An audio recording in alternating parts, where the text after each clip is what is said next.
So we're continuing our comedic titled series, Swipe Right if you're 9 feet or taller. Where we kind of discuss cryptids that are, said to be giants, like Sasquatch, Bigfoot type creatures. And we're going to cover, actually, it was someone in the comment section that had like asked a question about it or had mentioned it, and it made it, and I had no idea what it was. And so I was very, very interested, and I looked it up, and they had commented Alaskan hairy man. And when I was doing the research, I found that it's called the Urayuli. Hopefully I'm saying that right. Urayuli. And so like the name literally translates to hairy men in Yupik languages. So it is another like Native American legend. The Yupik people are, they're primarily in Alaska, or like this particular like legend kind of comes from like this area where it's like southwestern forests and mountains of Alaska and like the western areas of Alaska. So it's a legend that is said to use, it's kind of like how the Cherokee use like other legends to keep children from wandering off into the forest. Yeah. They would say that children would turn into this creature if they wandered off and got lost in the forest. But going along with our theme, it's said to be roughly 10 feet tall. I heard some very different kind of accounting. Some things that I read said they were 6 to 10 feet, and other things I read said they were 10 to 15 feet, which I mean, that's kind of broad. So we're just going to say roughly 10 feet. But they were said to be covered in fur, had very bright glowing eyes in the dark at nighttime, and then that they had long arms that reached all the way down to their ankles. So if like you think of like an orangutan, how their arms reach all the way down, they're tree climbers and stuff like that. I couldn't find a single thing about the Orayuli climbing a tree, but I did read some interesting things. So they're supposed to be considered like similar to Bigfoot or Yeti. There's legends all across the world of these giant creatures that sometimes are, lone travelers, or sometimes they travel in groups.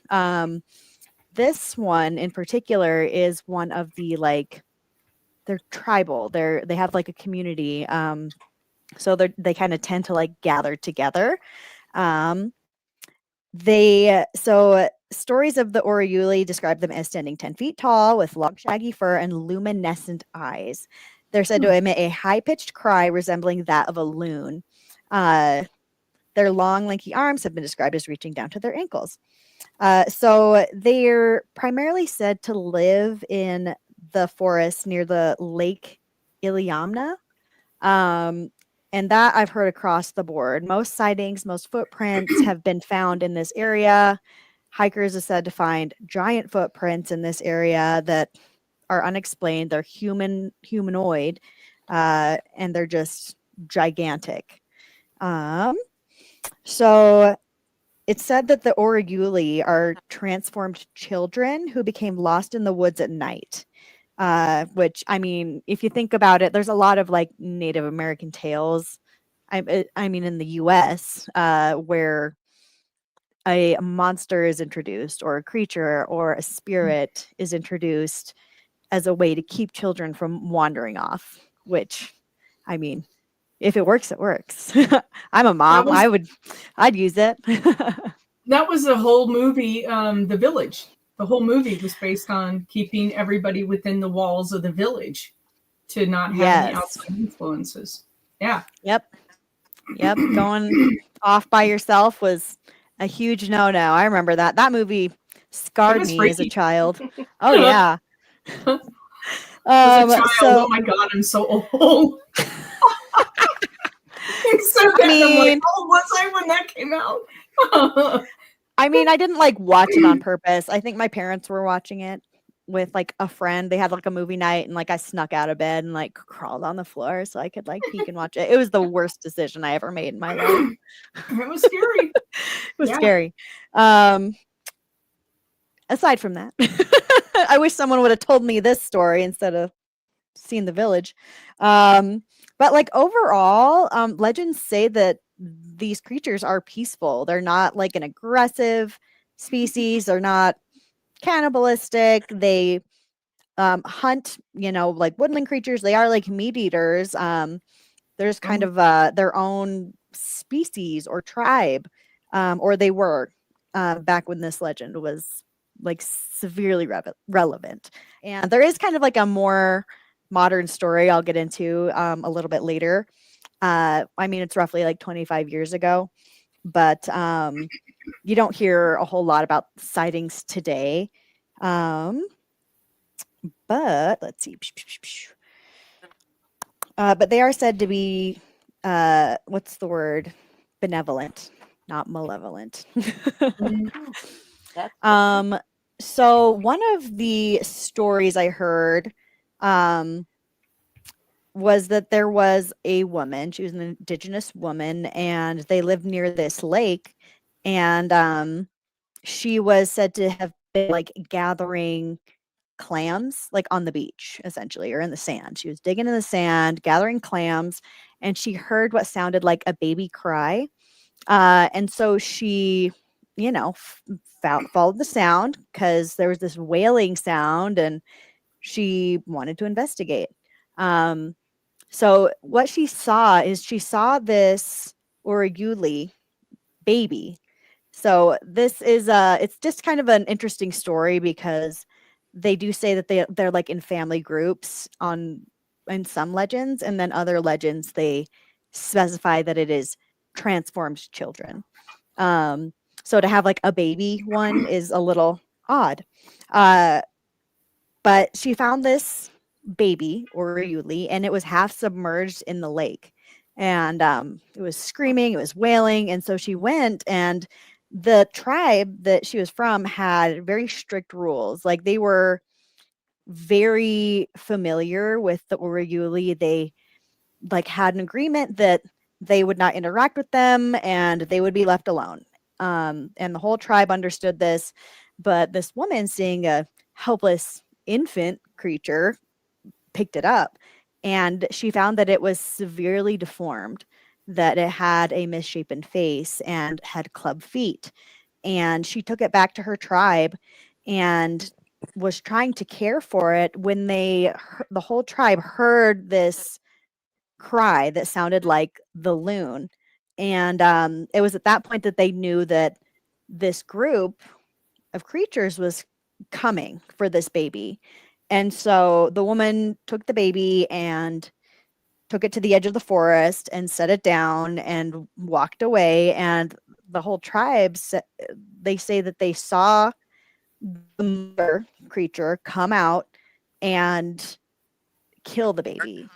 Like they like an ape, like the hand slamming that they do. That's how they, I mean, in this story, like killed the baby. And I mean, in a lot of like animals, if there is a baby that's sick, like with dogs, all kinds of animals, really, any sort of baby that's sick, deformed, gets abandoned, eaten. And so it wasn't like super abnormal if you consider them animals, but seeing a humanoid creature do this was very shocking to these people. Probably what was in the water, huh? Yes. And so they did come to this realization that it was more than likely abandoned on purpose because of its deformities. And so it really reinforced the separation and the isolation between this tribe and the Urayuli. So that's one story. It's a little more, it's more the more graphic one of the couple that I have. The other one I have is the one that I had mentioned just a minute ago. So this was about 25 years ago, and I found this one, and it's someone that had grown up in Alaska, in the Ketchikan area, and his stepmother, like he was told this story from his stepmother, and he recounted it on the internet like us millennials do. So I'm just going to share this one with you because this one is fairly modern.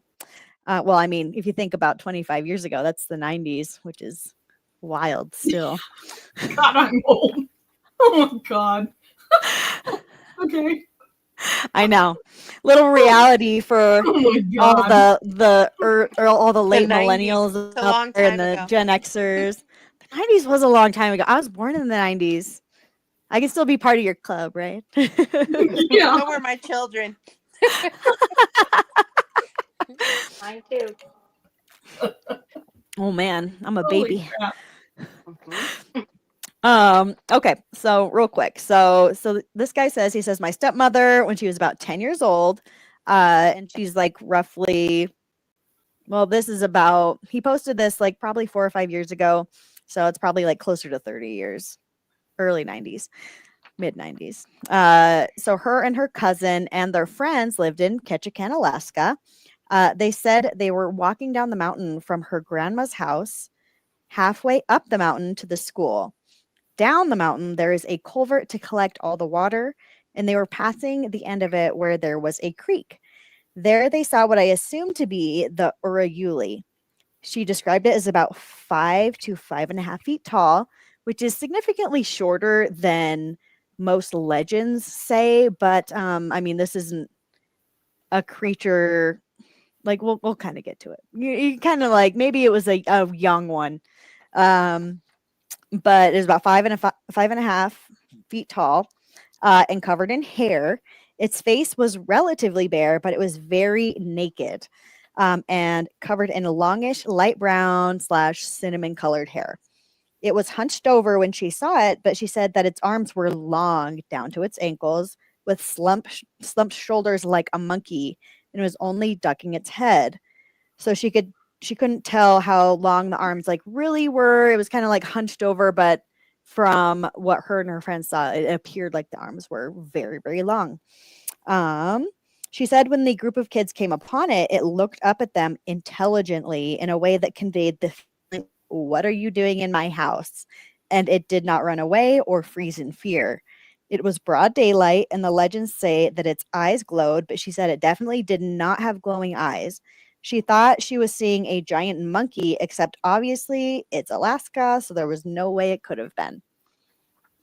That's really interesting. It Is is. there anything that you found on the strength of this creature? They are said to be immensely strong. So it's said that the way that they hunt is like by using like their luminescent eyes, that they basically like they like flash deer, like flash bomb like deer or other like creatures, to shock them, and then they like beat them with like their hands like clubs. Well, I asked because we did some research a number of years ago, and we should probably do another topic on this one on the Alaskan Triangle. But they have found trees that have been uprooted and then turned, like huge conifers, uprooted, Wow. and then turned over and stuck tip down. Now, what can do that? Like we're Honestly, talking 30, 40-foot conifer. yeah. It is really weird. Now, if those stories are indeed true, you never know, but something's weird up there. I mean, we have a lot of Yeah. things go of that. missing. Yeah. Susie? Oh, I said I've seen pictures of that. Yeah, Yeah. it's weird. The trees actually turned upside down. There's no way you could do that. No, I mean, there are some really large logging pieces of equipment that could do something like that, but these seem to be pretty forested areas with no disturbance around them. So I've been trying to figure that out. We have a lot of planes go down in this area too. Like there's a whole lot of energy and weirdness up there. Yeah. So, I mean, Alaska itself is going to be kind of an interesting topic to cover, like as we kind of like peek in and out of it. I mean, I believe it's got like the highest rate of like homicide, or like people who are from Alaska commit like the most homicides. Yeah, well, it's all at night. You can't do that. It's not normal. Yeah. It's not like Alaska is not for people. I mean, it's for everything else. The clouds get to me here. I can't imagine all the night. I couldn't do it. Yeah. No, Yeah. no, You got to have no. the sunshine for You sure. gotta have it. Even if it's cold sunshine, you gotta have sunshine. Yeah. I've already put down a couple of notes of things that I'm going to research, and we'll probably cover it not next week, but the week after. But let's see. What was I going to say? Oh, so the trees thing. Let's see. Oh, sorry. Let me put it back up. Oh! Ah! Yeah. Love it. That's amazing. It's wonderful. I'm gonna make that joke later to my husband. But so I watched this interview, and this guy, he had known some of the Yupik people in Alaska. I'm not sure if he was like military or there for work or something, but he had heard this story where this Bigfoot-like creature with long arms and glowing eyes and it was just one, had come to live with this tribe, this Yupik tribe of indigenous people. And it communicated with them telepathically. Um, and it was like essentially like a healer or like a shaman type like person or like member of their tribe. And it didn't speak, like it just communicated telepathically, like it would let them know what it needed or like what it wanted. And it was there for a long time, for many years. And at the end of like its lifespan, so like it does die, it's not like an immortal creature. It communicated to the tribal leaders that it was ready to die, and it gave them like an idea. It told them where to take it to die. And so when it was, passing away, they took it to this area that it had communicated to them. And as it died, like it passed away, and like the whole tribe is there, and like a UFO came and took the body, picked it up and took the body and pieced out. Like this Wow. thing had initially come out of the forest, like Bigfoot, became a member of these people, and then died and got beamed up and took off. So that's Well, like a whole. Yeah. People have always wondered, is there like a UFO type connection with these creatures? Because with cryptids in general, like Dogman, Yeah. Bigfoot, all of this stuff, because can they use some kind of portal to come and go? Because like one moment they're there and the next they're vanished, and they're huge. So how can that happen? Right. And I mean, if you think about like Native American legends and stories, they kind of seem to go very hand in hand with like these interdimensional theories. Like they say like maybe it's like the afterlife or the spirit realm or something like that where these creatures go or come from. Like if you think of like Skinwalker Ranch, they like in modern times they say that there were interdimensional portals where you could see into another dimension where these large violent creatures would come in and out of. So you kind of see those parallels all over and very much tied into indigenous people's lore, which it's very, very wild to think about, very interesting. And, they tie it into whether it's spiritual or magical, whatever it is, they find a way to make it a lesson, which is really cool. Well, down at McConkey Ranch and the Dinosaur National Monument down in Vernal area, they have all of the pictographs and the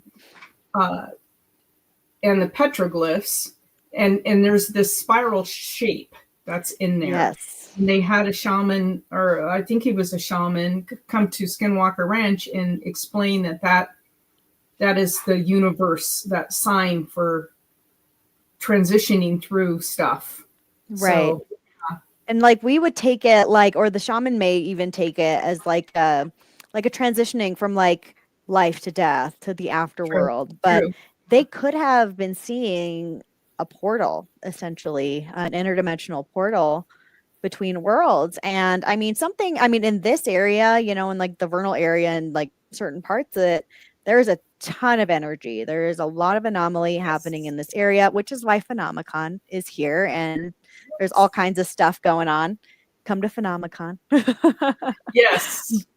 But it's interesting where you kind of see those. Like, you have to almost wonder if like these tribes of people are drawn to these areas, or they end up settling in these areas because of the large amounts of energy in them, or you know, when they did initially come to these areas. Has this creature ever been known to be violent? In self-defense, yes, but generally no. So Okay. generally it's said to be, you know, just avoidant of people. Okay. There have been some stories from like said to have been from the perspective of the creature that was a child that got lost. They don't know how they turned into one of these creatures, but they did, and now they are one. That, you know, they would primarily, you know, get found at night when they were hunting, because like they were making noises, and you know, people would come to investigate these noises, and they would be seen. And it was said that like the majority of this group, the hunting group, would flee, and occasionally there would be one like that would stay behind to make sure everyone got away safely. It's just like a defense, you know. They weren't violent with people unless people were violent with them first. Okay. Which is great. Yeah, that was really cool. Well, I guess really when you think about it, Bigfoot isn't known to be violent. Just want you to leave them alone. Like, Right. Yeah. So I think most creatures probably are not predatory. They want just to be left alone. Right. I mean, there are some. I'm not going hiking in bear country. Okay, just saying. In grizzly country, just won't do it. Yeah, no, thank you. No thanks. Grizzly, I'd rather meet a Bigfoot than a grizzly. I'm sorry. That's it. Yeah. Well, I feel like most of the topics like we've covered so far in the series have been, you know, just creatures that want to be left alone. You know, maybe things that are curious, investigative. You know, the moon-eyed people. Yes. So, and I would love to hear some Yeah, stuff I know. in West Yeah, Virginia. so Sherry just posted that Brooke has sent some videos of sound she's heard at night in West Virginia. And Brooke, I lived in West Virginia for 2 years, so I'm telling you, girl, yeah, I'd love to hear those. I'd love to hear those. Yeah. Yeah, There's same. and it wasn't all just partying and holler either. It was there was some unexplainable stuff up there, you know? Yes. Just saying. It was a great place. I love West Virginia. So I would love to go, but also like only during like the daytime. I don't know if I could be out at night. I'm a huge weenie. I lived in Parkersburg. You're in the Eastern Panhandle. So yeah. Okay. Yeah. Very cool place. Yeah. So so I won't be here next week. Going to, you know, be where there's basically no internet. Go escape into the woods for a while. But the week after, I'm going to cover a couple of the topics that like I didn't even know what the Alaskan Triangle was. So I'm going to definitely research into that. Yes, yeah, I'm very, very interested. I also want to look into these trees. Look into the trees because they happen in the Alaskan Triangle. We've lost a lot of aircraft in the Alaskan Triangle. Some like a senator, an airliner, a lot of stuff has happened in that Alaskan Triangle. But so next week, just so you know, we will be here where we're just going to have a longer reading period. So it won't just be a half-hour reading. We'll do more. I think next week we're going to talk a little bit about our investigation at Delita Skating Rink that we just did last Saturday. We live streamed that for like 3-5 hours. I don't know. And but we can talk a little bit about that investigation. and some of the results of our investigation. Celeste was with us. And we'll talk a little bit about that, but we'll have a longer period for readings. So, and thank you, McKenna, as always. Lovely, and I love your information. Mud lover, I'll miss you all too. And you guys, it's time for readings. So let's go ahead and get started. Please ask a question. And I have put numerous times Susie and Celeste's contact information in the chats. Please copy down their phone numbers, their email, so that you can contact them for a full reading. They can do readings anywhere in the world. You don't have to live right here. So you can call them from West Virginia, Brooke, and they can do a reading for you. It doesn't matter where they are. And while we're waiting for a question to come in, I have talked about this before, but Celeste did something pretty amazing one time for a friend of mine whose friend's father went missing. And Celeste was in Idaho. We were in Arizona. And don't forget to like the live. Yes, thank you. The gentleman who went missing was in Northern California. And Celeste was able to pretty much describe where he went missing. He had Alzheimer's. He went, Ghost House Paranormal New Jersey's in the house. Woohoo! Thank you. That's awesome. But Celeste was able to basically find this gentleman's location. She described the clothes that he was wearing. She knew that he had some kind of memory issue. She knew that he went walking with a cane. And she basically described where he fell. Search and rescue was not able to find him. And they went back and were able to find him. He had been deceased at that point. But that's how on spot Susie and Celeste are with what they can do. Wow. She'd never been to where this gentleman was from. She didn't even know exactly where he went missing. She didn't have any information, and she was able to kind of pinpoint that location and able to help the family and provide some guidance. So it was a phenomenal night. I want you guys to please reach out to them. And who else is here? Any questions that we have for the ladies? They're ready to go.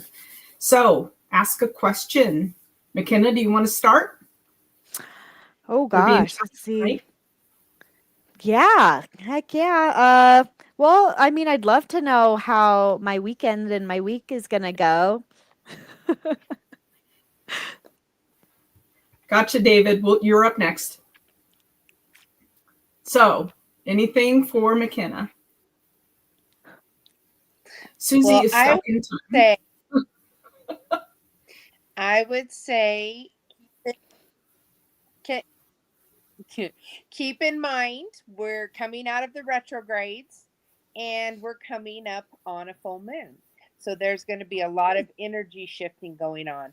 And this is supposedly a great time to have new beginnings for things you want to grow or achieve in your life. So this might be a nice getaway for new sparks to get lit in your relationship.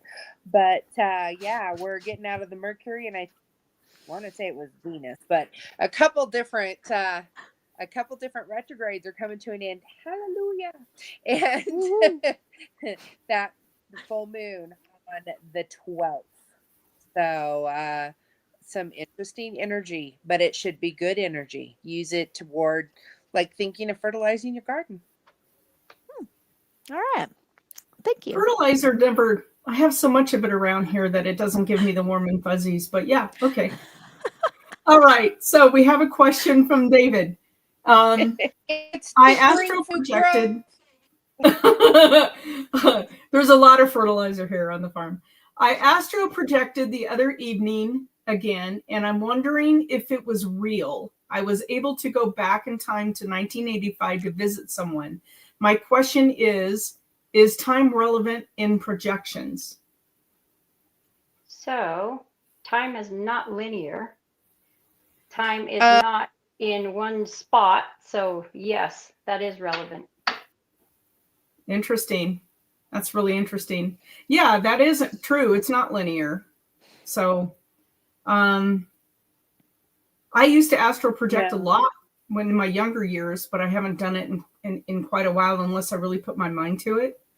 I'm always, because I'm such a dingbat, I'm always afraid to come back. I'm like, just saying, woo! Anyway, come on, everybody, step up to the plate. Don't be shy. Yeah, I'm afraid that that tether would just be choink. You guys will find my body eaten by the dogs or something because I'll be in the house.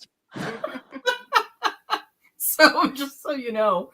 Anyway. No, it can't happen. Oh, Lord. Like nobody's heard from me in 2 weeks. Huh? You know, on that subject, I've actually, I can't remember where I saw it, but I heard a little study where somebody was practicing astral projection and they ran into other people that were doing the same thing. And they came across to them as shadows, and that some of them actually kicked them back. They like went into a room and saw other people with their bodies astral projecting, and then they got kicked out by like a stronger one. It was really fascinating. I'll have to look that up and send it to you. Yeah, David said when he's doing it without pushing himself. When I try, it's extremely difficult. I'm the opposite. It used to be very easy for me, and I did it all the time, and I didn't know what it was. But my mother, I finally asked my mom because I was about 7 when I started, and it went until I was about 19 or 20, and then it started kind of closing off. And my mom's like, "Oh, that's astral projection." Like, wow, I had no idea. So, yeah. Your brain starts to be fully developed at the age of 25. Before that, it's a whole lot of your brain actually, the waves are in a different state. They're in more of a dreamlike pattern, even when you're younger, and that's why it's a lot easier to enter it. So the more relaxed you can be and accepting of it, and you don't start focusing on, oh, I got to go feed the cows, I've got to go, get groceries, like in the back of your mind, then it's going to be easier. And that's why I don't meditate, because I'm always thinking about the million things I've got to do. So come on, everybody, don't be shy. Yeah, so it's really it's interesting. If you guys haven't astral projected, it's pretty fascinating. My uncle actually took a course in remote viewing, and I brought this up in our paranormal course for those of you who have taken it. And he was really good at it. Really, really good at it. The course that was developed by the guys who developed it for the CIA, and I can't remember his name right now, because my head. Lizette would like a random while I'm talking. So, but he was very, very good at remote viewing, to the point where he said, you can't unsee the things that I've seen. And I think it led to him deciding to end things. And it was bad. It was just really bad.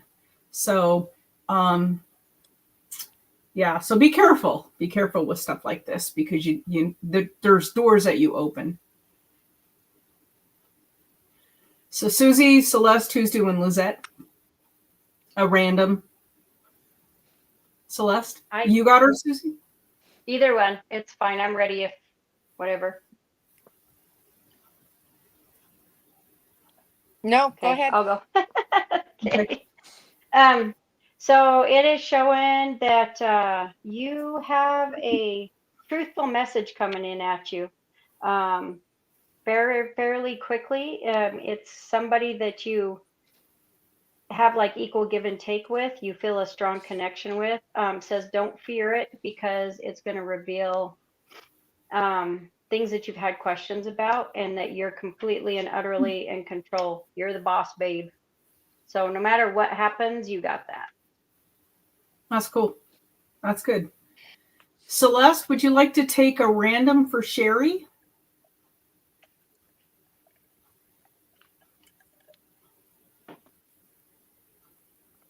Can you hear me, Celeste? I don't think she can hear us. Oh. And Celeste, your internet is just, you're stopping. And I think we need to buy you a new phone, Celeste. We're going to have to get you a new phone. Yeah, you're frozen. You guys hear me when I talk? Kind of. Yeah, I can hear you a little bit now. Yeah.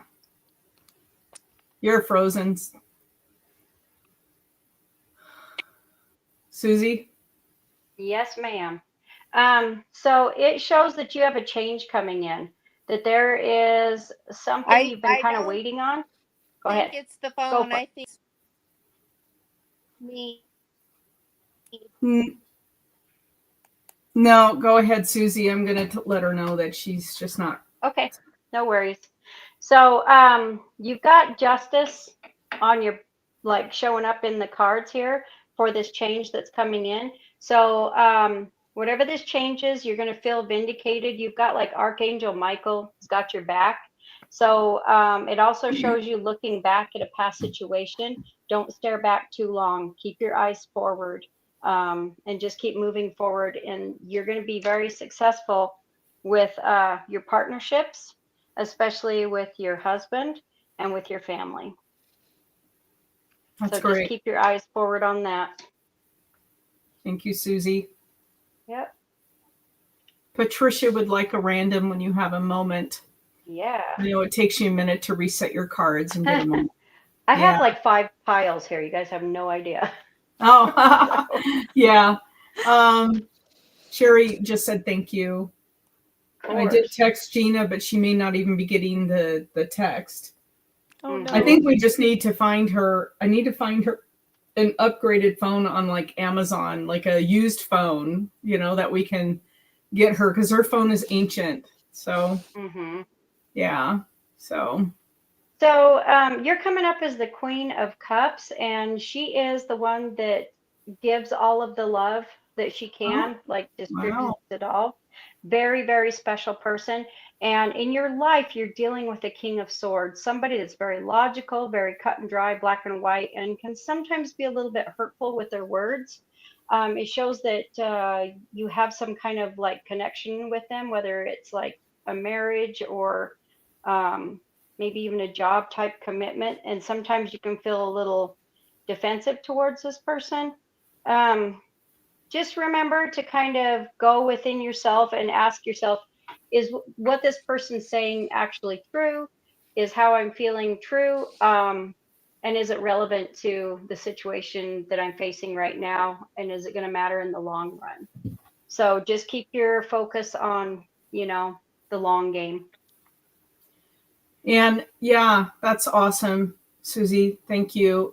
We do have a question from Ellie, but while we can try Celeste again. Celeste, we're going to try to find you a new phone. If somebody has an older phone, but not ancient phone, hanging out, if you want to donate it to Celeste for her podcast, that would be great, because this isn't working. Her phone technology is just a little too old. Ellie asked, she said, and this is for you, Celeste, if we can get you through this. She Can said, you guys hear me? Yes. Can you hear me? Awesome. Yes. She said, I'd like guidance on how to help carry some heavy weight for my family, as well as finding motivation for myself. I feel that's quite a heavy question. Well, coming from a weightlifter such as myself, it can be a very complicated thing. I find I struggle with asking others to help me, and I don't know if that's something maybe you have. So you have to be careful when you take on everyone else's burdens also, because sometimes we get so deep in trying to help carry that load that we lose ourselves. And it's really important to remember sometimes it's more effective to help them carry their load than to try to carry it for them. if that makes sense. Yeah. And in doing so, you're not only helping yourself to still maintain the things you need to do, but you're building their strength and their courage and their determination. So it's like that old saying of give a man a fish, feed him for a day, teach him how to fish, and he'll never go hungry. And so that's kind of what I'm feeling in that. It can definitely get into murky water when you're trying to carry the burden that actually should be shared among other people. So just be mindful of that. It takes us off our path when we get too involved in assisting other people with what they are supposed to be doing on their path, if that makes sense. Yeah. Yeah, don't take away their free agency by trying to do everything for them. They won't learn those lessons. It's their job to learn their lessons, not for you to take it on. Celeste, what kind of phone do you have? What phone is it? I have no idea. I think it's iPhone 7. An iPhone that's 7? why. Like from It's an turn of iPhone. the century. It Oh, came now stop across it. My phone is an on the iPhone and I love prairie it. on the wagon Android. or something. Yeah. I do have some other ones, but I don't know if they would work with Verizon. But I'm not so sure it's my device as it is me and my energy. No, So if it's that old, I'm on a 16 at this point. So it's that I right. think it's your phone. Well, but remember when I was at your house using your laptop and it was acting up when we were sitting at the cupboard and it was sounding metallic-y and Yeah, I mean, a lot of it is you, but it's also your phone. Yeah. Was it the Okay, new laptop or the old laptop? Because No, it was the new one, and the new one Oh. who just died. It's like 6 weeks old, and it died as of today. So, Dang it, okay, so Celeste. Ellie said thank you. Tammy would say, do you have any message for me? This is Tammy Bohannon. Ooh, let's see. That one is for Celeste if she can come through. Yes.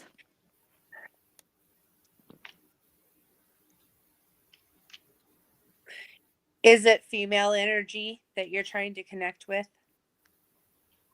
Because You're I'm asking feeling Tammy? if Yes, anything. she said yes. Yes. Okay. Yeah, I'm feeling it's not a really strong connection, but I feel like you may have been asking for a sign or asking if this person is okay or to find a way to let you know everything is okay. Usually they come through a little more clear for me, but I am feeling a female energy that is trying to connect with you.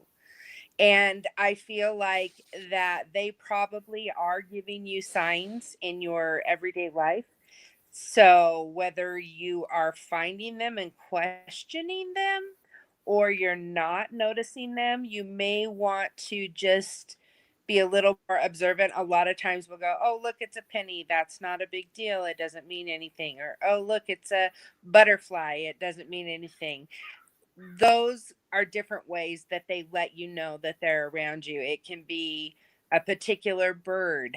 I know a lot of people will receive a cardinal, the red bird, or the robin with the red breast, different things like that. But I was this person, part of me wants to say this person may have had some sort of a disconnection of some sort, whether that was with an illness that they had or with a situation prior to passing. Does that make any sense? Well, she responds just so Susie can be teed up for Lizette. Yeah, Okay. I've got him ready. Is she Okay. responding? Yes. No response yet, Tammy. If you can respond to Gina in writing here, then we can read it. She said yes. Gina. Okay. Celeste. Yeah. Okay. Yeah. Okay.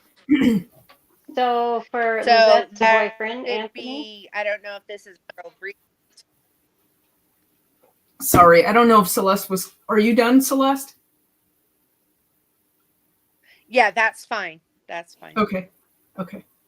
Sorry, there's Susie. a little lag. So for Anthony, this is a very, very strong message from the universe. That place is toxic. Okay, I'm going to be very blunt with you. It's very toxic. There's a lot of infighting. I know you feel committed because you're the type of person that when you say you're going to do something, you do it and you follow through. But I'm letting you know right now that it's pulling you off from your soul's true purpose. It is dragging you away from what you're actually supposed to be doing. And it says that a change is coming for you quickly, and it's for your higher good. And that's for Anthony? Yep. Okay. Thank you. We had a question that came in, and Dwayne is asking, can people get rid of poltergeists? And yes, they can. They can. Takes work. They're created by us, and so we have to get rid of them. Sometimes it takes help, but we create that situation, and it spins out of control. And once a poltergeist, it's kind of like a tulpa. Once you spin it, it kind of has its own power. And so we have to then have to work on limiting the stress, doing yoga, doing things, meditation, doing things to bring the stress level down. If you have a house full of teenage girls, good luck. Usually it's teenage girls that will make that poltergeist go bananas. Like it can actually start the poltergeist. So, yeah. So, but that, Dwayne, that's kind of a short answer. But yes, and sometimes Susie and Celeste will come in and help in those situations. Tammy said left without closure. I know you're on your phone. You can't see the comments. So just so you know. Yeah. Lizette said, thank you. Yeah. He should be a stay-at-home dad, Susie. Tammy said, do I need to be aware of anything? Celeste. What I would say is if you have something that happens and you're like, was that a sign? Is she trying to be in touch with me? Trust that instead of doubting it. Because like I said, she didn't come through very strong for me. It was almost like she was in a fog of some sort. And that can sometimes be the condition the person is before they cross, whether it's a depression, whether it's an illness, something to that effect. But I think that it may improve with a little bit of time. It feels like a fair new kind of situation, or maybe just her being able to come through this way is new. But give it a little bit of time, and it should become more like. Often they'll visit when you're in sleeping in a dream state. They send little signs. I don't know if there was something special about a feather, a shell, a stone, a coin that would remind you of her, and watch for those kind of things. But she definitely is okay if that is something that you have been concerned about. And she obviously is trying to come through, give you sort of a comfort. Thank you, Celeste. Susie, did you see Ellie's question? Okay. Yeah, it was pretty funny because I saw it and I was shuffling my cards and one jumped out. And it was the Seven of Pentacles, which is planting seeds and waiting for them to grow. And the main character on it is a little boy. And so, yeah, this one that you are carrying that you so far say is ungendered, you've known this one before. It is a soulmate. You're going to be very close with it. You've had another lifetime before with this one. Celeste, Tammy said, thank you. That's awesome, Susie. And Celeste, do you want to take Trista? She said, I would love anything that comes to you, amazing ladies. So Celeste, do you want to take that one? Is this our friend Trista that was in the class with us? Yes. Awesome. I'm feeling like that maybe you've had a little bit of a, and this is a great word, right? Funk, a little bit of, I don't know if it's confusion, a little bit of indecisive feeling. I feel like the clouds are parting for you and the sun is going to come out. Things are going to make a little more sense, make choices and decisions a little easier. It's been a rough year for a lot of people, and try to keep that positive attitude. I don't know. I just feel this like, it's the right word. They're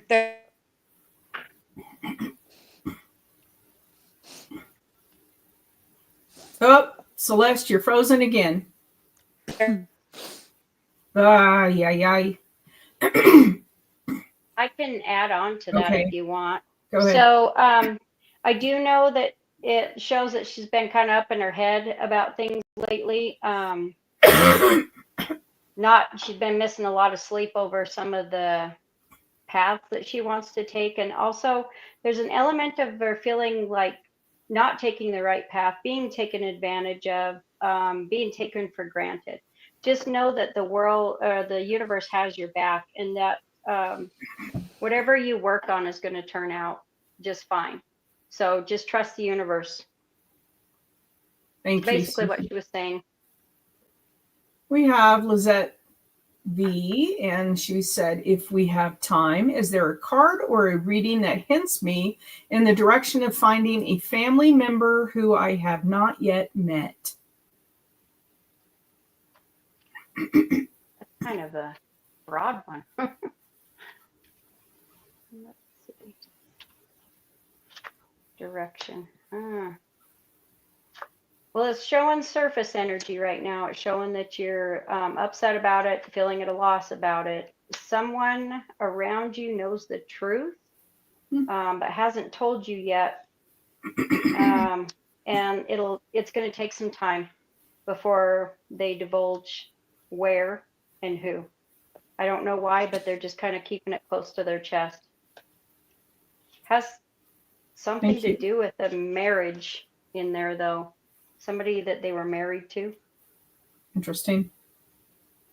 And then Quana would like anything that comes to you, ladies. So Celeste, do you want to try that one?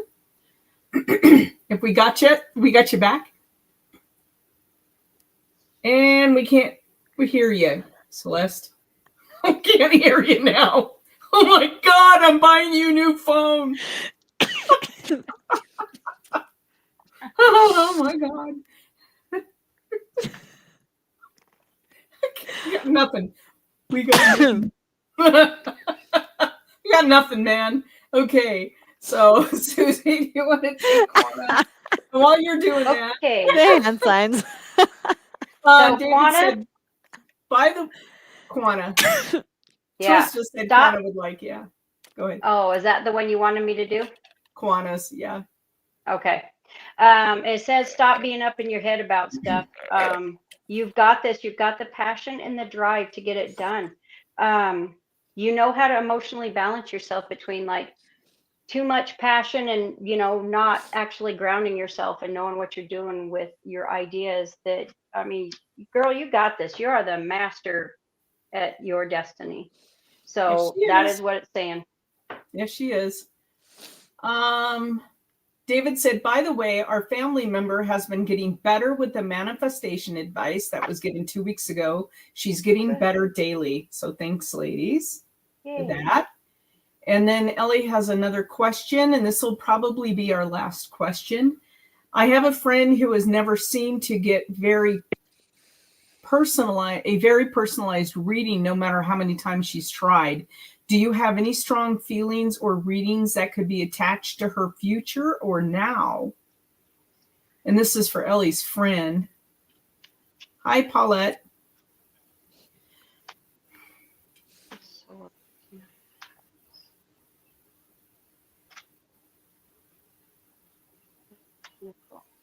And I wonder, do you think people can block readings, like if they go to somebody? So yes, they can. They can have really powerful blocks, but they can also be so like confused and up in the air. Like it's kind of almost like a choice overload, that even the energy is confused, because instead of putting out there, this is what I want, they're just kind of like, I don't know what I want, give me whatever. And the universe doesn't work that way. The universe says, what do you want? I'll give it to you, good, bad, or ugly, but I'll give it to you. So you got to be specific. And some of the energy is coming up a little muddy like that, because she's got 2 of Swords, which shows that she's still really indecisive about a lot of things. It, to me, it's showing that she wants like a baby, but she's not sure if that's what she wants to do, if she wants to go just concentrate on her career, or head in the direction of family and things like that. But tell her to sit down and actually think of what she wants her life to look like a year from now, and then that is what she'll go towards. You got to imagine it and then ask for it and then forget about it, and that's what will bring it in. Because I've run into this before, where the energy is so muddy because they're just confused. They don't know what they want. Celeste, did you have anything? Hold on. You're muted.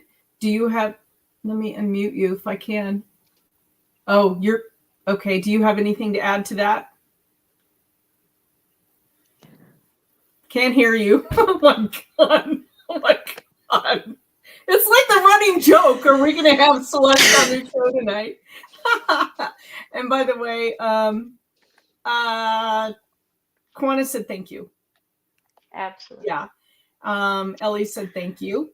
And hi, Hope that resonated. Lily. We're just getting ready to sign off on the show. We want to thank everybody for tuning in, and so anybody who tuned in late, we start at 7 Mountain Standard Time. But just to let you know, next week we're going to have about 45 minutes of readings. So get your friends here, get on at 7 Mountain Standard Time so that you can get time for your questions, and we will definitely get you a question read. Thank you, Mud Lover. I appreciate everybody. And we need to learn how to do sign language for Celeste.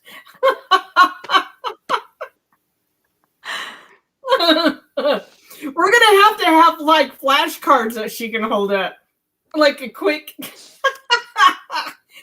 So we really, if anybody has an older phone that's not an iPhone 7, would you please let us know? If you can donate it to her, that would be so awesome. All right, guys. Well, thank you for tuning in.